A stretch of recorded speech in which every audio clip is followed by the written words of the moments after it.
Hello friends, स्वागत आहे तुमचं पुन्हा एकदा बाईट्स विथ प्रणू चॅनल मध्ये। मी आहे प्रणू आणि तुम्ही आपल्या चॅनल मध्ये पाहता फूड, कुकिंग आणि ट्रॅव्हल रिलेटेड व्हिडिओज। सो सगळ्यात पहिल्यांदा तर सगळ्यांना श्रावणी सोमवारच्या खूप खूप शुभेच्छा। आज श्रावणातला पहिला सोमवार आहे। बऱ्याच लोकांचे आज उपवास सुद्धा असतील।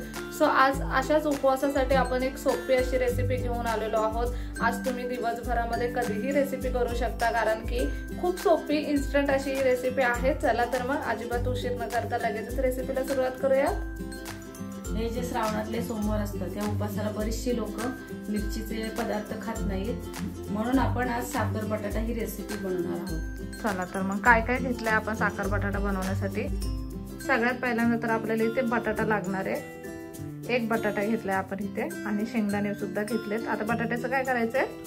शेंगदाणे आणि बटाटे एकत्र उकडून घेणार आहोत आपण। अच्छा, म्हणजे दोन्ही उकडून घ्यायचे आपल्याला? हो, चला उकडून घेऊया।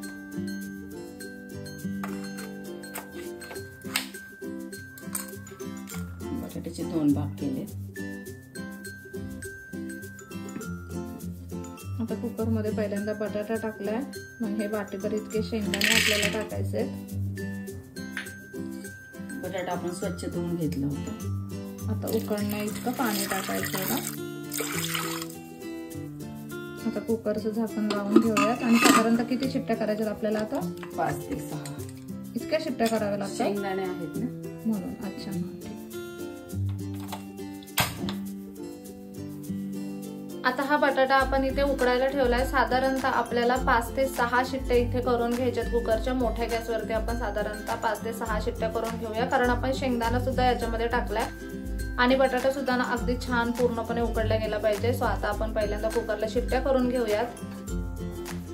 इथे ना कुकरला आता आपण साधारणतः 5 ते 6 शिट्ट्या करून घेतल्यात आणि कुकर आता थंड व्हायला ठेवून दिलाय आपण। आता कुकर थंड झाल्यावरती बघूयात की कितपत शेंगदाणे शिजलेले आहेत, बटाटा किती शिजलेला आहे ते। कुकरची आपली वाफ गेलेली आहे।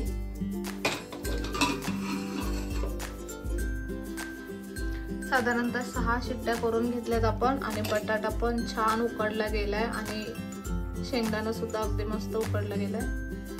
आता ह्यांना एका प्लेट मध्ये काढून घेऊयात ना। हो,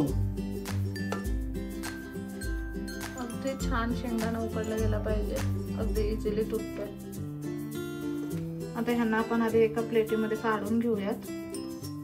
आता हा बटाटा आपण सोलून घेतलेला आहे आणि शेंगदाणे सुद्धा प्लेटीत काढून घेतलेत। आता काय करायचं आपल्याला? आता बटाटा चिरून घेऊया। आता बटाटा चिरून घ्यायचा आहे। अगदी मस्त छान असा उकडला गेलाय ना। हो, जेवढा छान उकडणार तेवढा छान लागणार। हो, शेंगदाणे आणि बटाटे जितके छान उकडले जातात ना तेवढं छान लागतं हे खायला। अगदी छान बारीक चिरून घेतलाय बटाटा। आता ह्याला लगेचच आपल्याला फोडणी द्यायची आहे ना। हो, आता ह्याला आपण तुपाची फोडणी देणार आहोत। तुमच्या आवडीप्रमाणे कमी जास्त तूप करू शकता तुम्ही।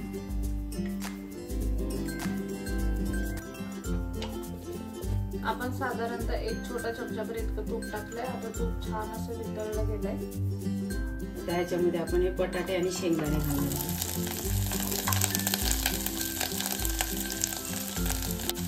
बारीकच गॅस ठेवायचा। हे सगळं छान असं तुपावरती परतून घ्यायचं। आता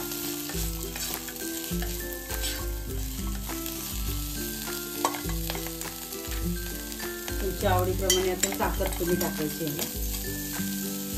जे लोक लाल तिखट खातात ना उपवासाला, ते लोक लाल तिखट किंवा मिरचीमध्ये सुद्धा हे बनवू शकतात ना। मिरचीमध्ये पण छान जिऱ्याची फोडणी देऊन मिरची। जे लोक जिरा खातात आणि जे लोक लाल तिखट खातात ते जिरा आणि लाल तिखटामध्ये पण बनवू शकतात ना मम्मी हे? हो, किंवा हिरवी मिरची।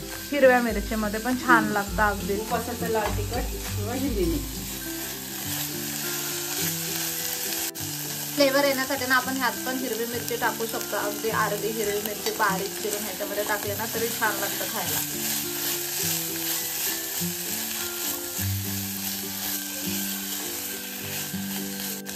किती मिनिटं परतून घ्यायचं आपल्याला हे? 1 ते 2 मिनिटं परतून झाले।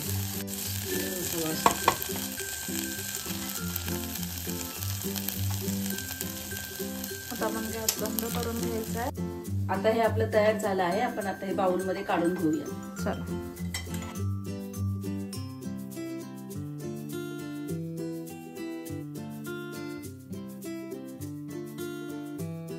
इथे तुम्ही पाहू शकता अगदी गरमागरम असा हा उपवासाचा साखरेचा बटाटा आपण बनवलाय. हार्डली 5-1 मिनिटातच बनतो ना मम्मी हा? काही काही लोक उपासाला ह्या सोमवारी, श्रावणी सोमवारी उपासाला ना मिरची मीठ खात नाहीत, त्याच्यामुळे हा साखरेतला खाऊ शकतात. म्हणून आपण हा साखरेतला बटाटा बनवलाय. अगदी सोप्या पद्धतीने बनतो, फक्त 5 मिनिटात बनतो. तुम्हाला आजच्या उपवासाला जरी हा बटाटा बनवायचा असेल ना तरी तुम्ही अगदी इझिली बनवू शकता. आपण लगेचच आता हा बटाटा टेस्ट करून पाहणार आहोत. तू पण मम्मा.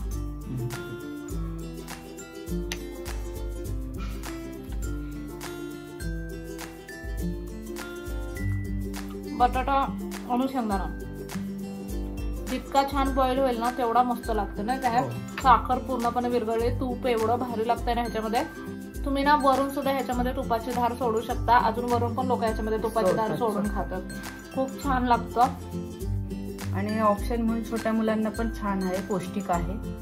छोटे मुलं सुद्धा खूप आवडीने खातील. आणि असं काही बटाटा वगैरे ते पण स्वीट पोटॅटो वगैरे मुलांना, गोड बटाटा वगैरे मुलांना भेटला ना मुलं खूप आवडीने खातात. त्याच्यामुळे तुम्ही मुलांना सुद्धा हे बनवू शकता. अगदी हेल्दी ऑप्शन आहे.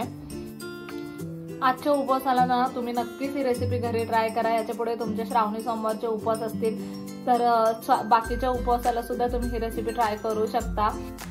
हा श्रावणाचा महिना तुम्हाला अगदी आनंद, सुख, भरभराटीचा जावो. आणि कशी वाटली आजची रेसिपी हे सुद्धा मला कमेंट बॉक्समध्ये नक्की सांगा. चला तर मग नेक्स्ट व्हिडिओमध्ये भेटूया. तोपर्यंत मस्त खा, भरपूर फिरा आणि आनंदी राहा.